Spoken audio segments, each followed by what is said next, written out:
Kublai Khan does not necessarily believe everything Marco Polo says when he describes the cities visited on his expeditions, but the Emperor of the Tartars does continue listening to the young Venetian with greater attention and curiosity than he shows any other messenger or explorer of his.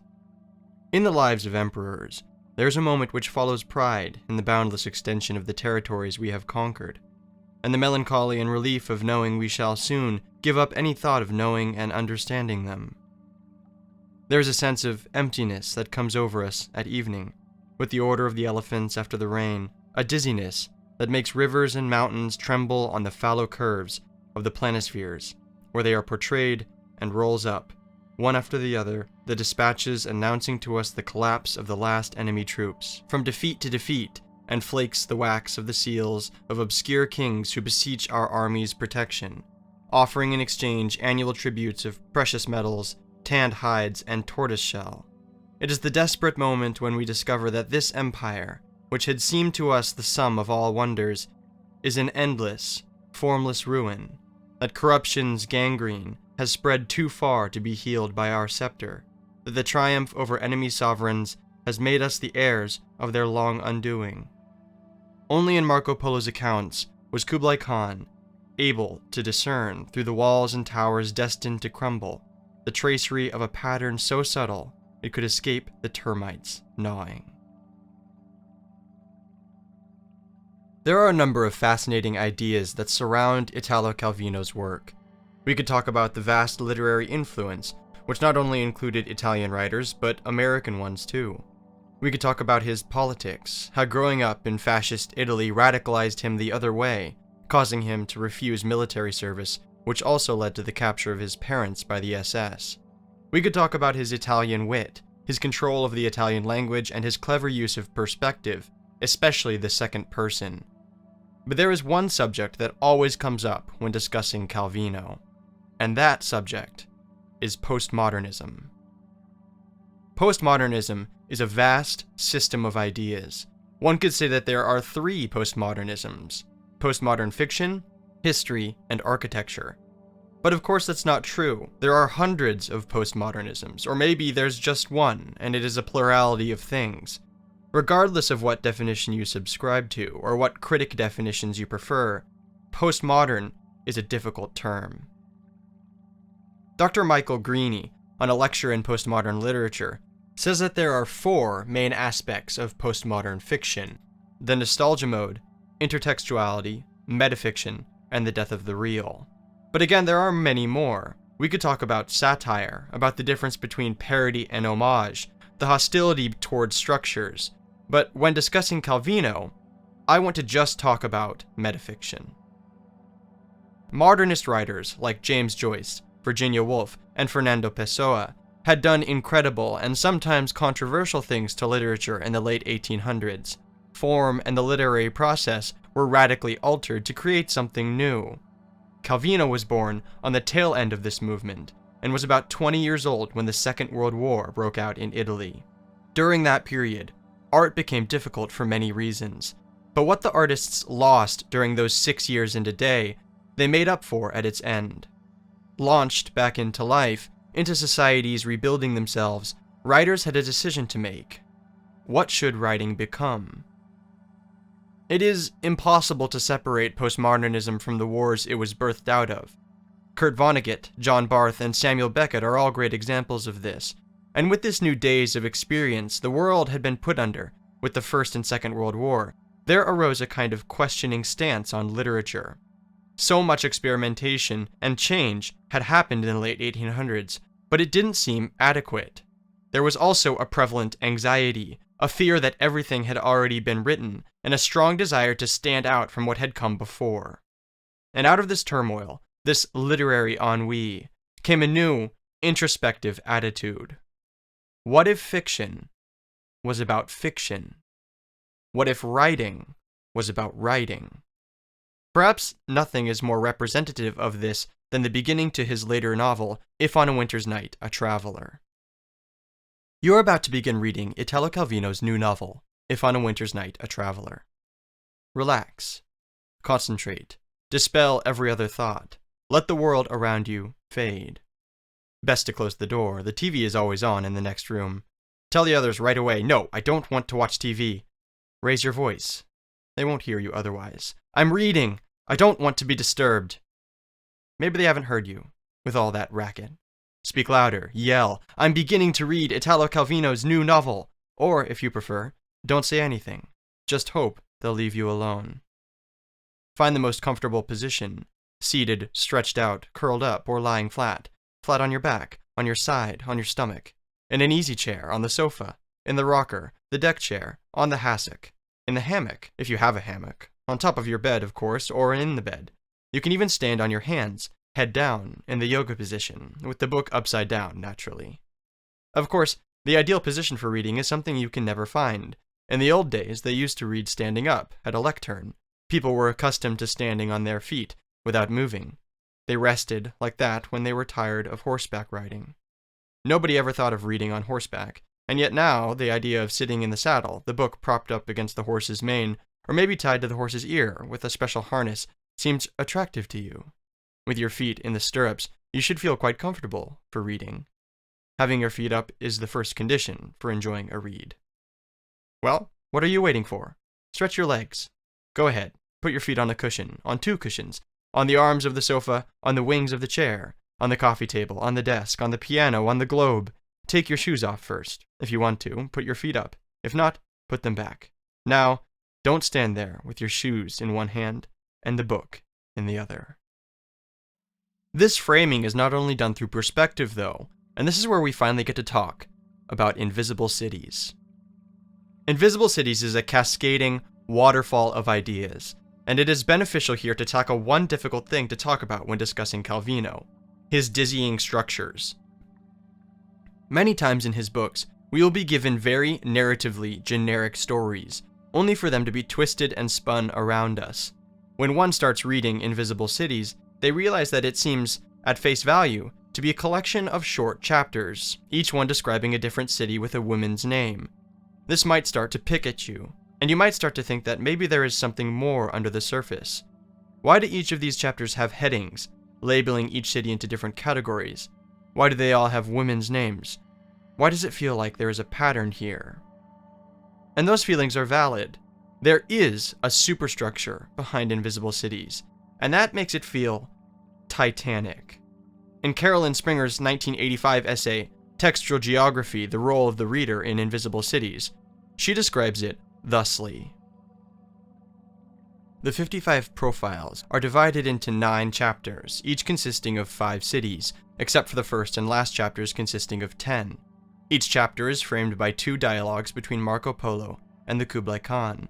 The 55 cities are subdivided in turn into 11 categories: cities in memory, cities in desire, cities and signs, thin cities, trading cities, cities and eyes, cities and names, cities in the dead, cities in the sky, continuous cities, and hidden cities. But these categories do not correspond to the chapter divisions. The cities are not grouped thematically as they would be in a classical framed collection of novella, but instead are distributed through the chapters in mathematical series. The first chapter sets up the series by introducing 4 times cities in memory, 3 times cities in desire, twice cities in signs, and 1 time thin cities. Each of the following chapters begins with the completion of one category and ends with the introduction of another, thus establishing the descending numerical pattern of 5, 4, 3, 2, 1, and creating the illusion of an autonomous narrative machine capable of generating new combinations in a potentially infinite mathematical series. In fact, when plotted out, Invisible Cities looks like this.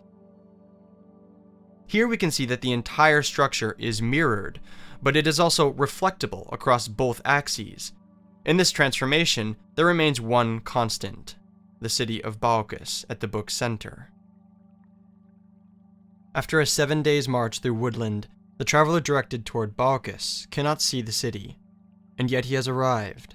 The slender stilts that rise from the ground at a great distance from one another, and are lost above the clouds, support the city. You climb them with ladders. On the ground, the inhabitants rarely show themselves, having already everything they need up there. They prefer not to come down. Nothing of the city touches the earth except those long flamingo legs on which it rests, and, when the days are sunny, a pierced angular shadow that falls on the foliage. There are 3 hypotheses about the inhabitants of Baucis: that they hate the earth, that they respect it so much they avoid all contact, that they love it as it was before they existed, and with spyglasses and telescopes aimed downward, they never tire of examining it, leaf by leaf, stone by stone, ant by ant, contemplating with fascination their own absence. And here we need to step back for a moment. It can be pretty easy to fall into a kind of idolatry here. When we say things like this, the reader's mind has a tendency to hagiographically view the writers in a mystical light. Calvino becomes this kind of unreachable artist, devising every corner of his novels with complex mathematical foresight. It seems to us that everything must mean 10 things now, that the form must be carefully chosen for a specific purpose or purposes. Baucis must be special. It must mean something besides what we can grasp from it, and Calvino starts to slip out of our reach. I feel similarly about other postmodern writers and the public's view of them. These writers, as much as they obscure and complicate their prose in an effort to evolve the art form, are still just writers. They want to push literature forward because they really love literature. And literature has always been, at its heart, about communicating with others.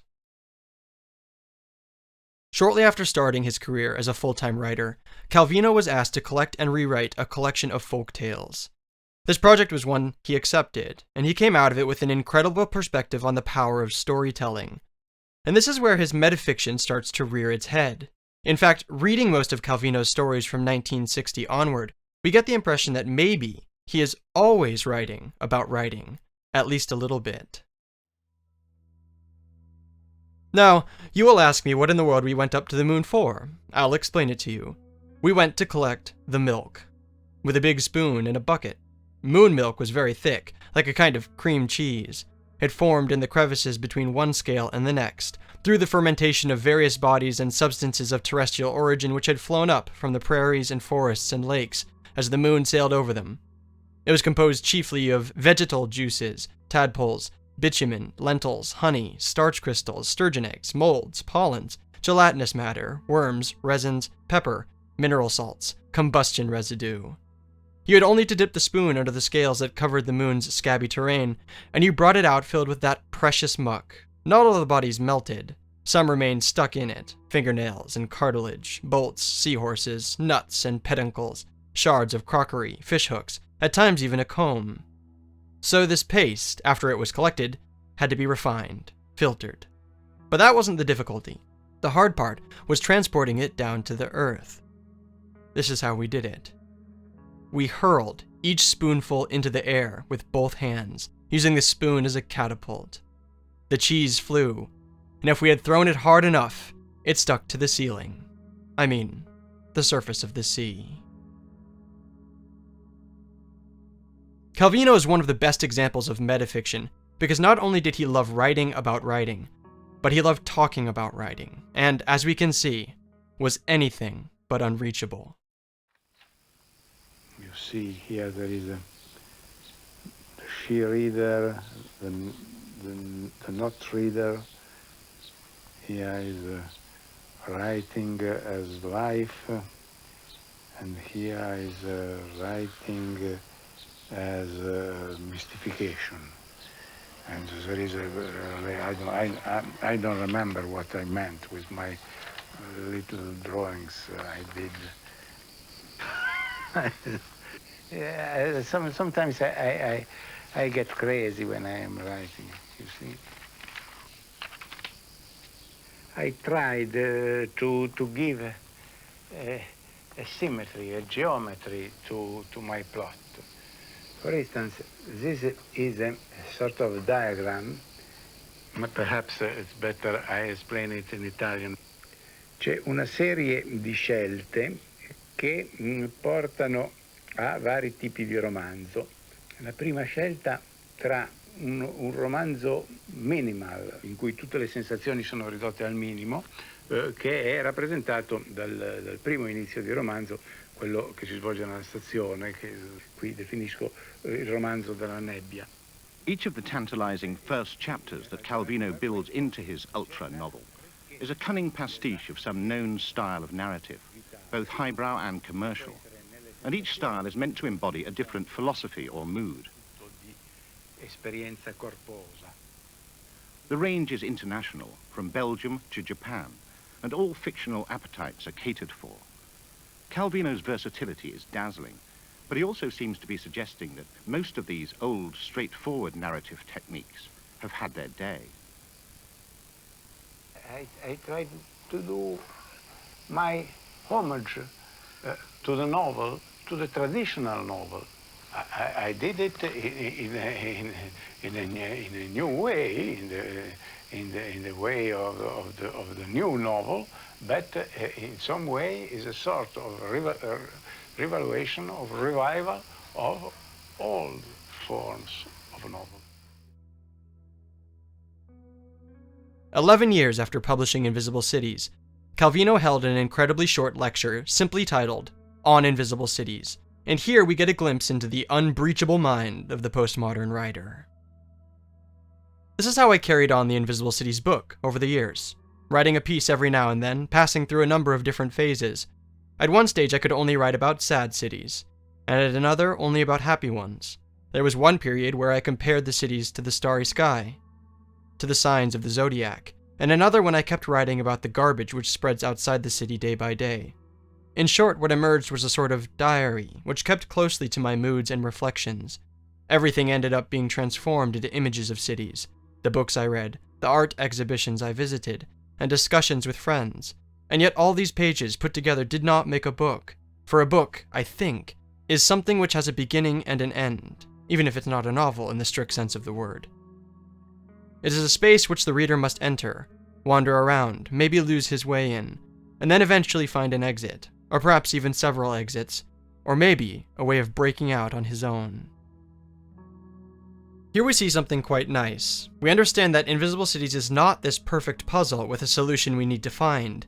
Instead, Invisible Cities is an accumulation of ideas, pieces Calvino has picked up and carried with him, shiny rocks of imagination that he wants to show us. And with that in mind, we are given space to see just how beautiful Invisible Cities is. Those who arrive at Thekla can see little of the city. Beyond the plank fences, the sackcloth screens, the scaffoldings, the metal armatures, the wooden catwalks hanging from ropes or supported by sawhorses, the ladders, the trellises. If you ask, why is Thekla's construction taking such a long time? The inhabitants continue hoisting sacks, lowering leaded strings, moving long brushes up and down as they answer, so that its destruction cannot begin. And if asked whether they fear that, once the scaffoldings are removed, the city may begin to crumble and fall to pieces, they add hastily in a whisper, not only the city. If dissatisfied with the answers, someone puts his eye to a crack in a fence. He sees cranes pulling up other cranes, scaffoldings that embrace other scaffoldings, beams that prop up other beams. What meaning does your construction have, he asks. What is the aim of a city under construction, unless it is a city? Where is the plan you are following? The blueprint. We will show you it as soon as the working day is over. Work stops at sunset. Darkness falls over the building site. The sky is filled with stars. There is the blueprint, they say. But what of Bacchus? Why include Bacchus at the center of the story?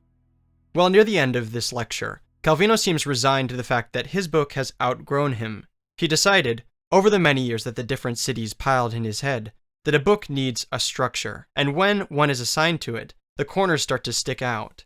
But not every corner is an indication of the novel's purpose. Some corners are entrances into the story, some are exits, some are dead ends, and some might be infinite. On the form of the book, we shouldn't look at it from the middle outward, but from the top down, from the growing pile of cities to the curving symmetry of the final product. I tried to work out the best structure on the basis of materials I had collected, as I wanted these series to alternate, to interlace one another, while trying to keep fairly close to the chronological order in which the various pieces had been written.